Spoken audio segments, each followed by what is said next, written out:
இப்படி உண்ட உணவின் வழியாக ஏதாவது தாதுவாக மூலாதாரத்தில் இந்த குண்டலினி சேகரமாயிட்டே இருக்கும். இது பயன்படுத்தினா வாசியாக மேலே ஏறி வரும், பிராணனா மாறி மேலே ஏறி வரும். பயன்படுத்தாத பட்சத்தில் கீழே மூலாதாரத்திலேயே மூளை வன்னியாக தங்கும், அதாவது மூளை சூடாக தங்கிடும்.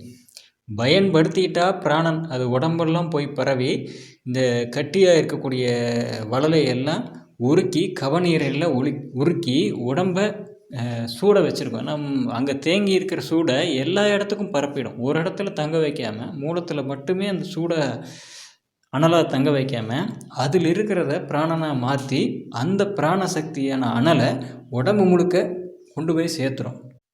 அப்போ சரீரம் முழுவதுமே வெப்பம் நிலவும், கபம் அண்டாது. அப்படி இல்லை அப்படின்னா பயன்படுத்தாத அந்த மூளை அனல் மூலத்திலே தங்கி நிற்கும்.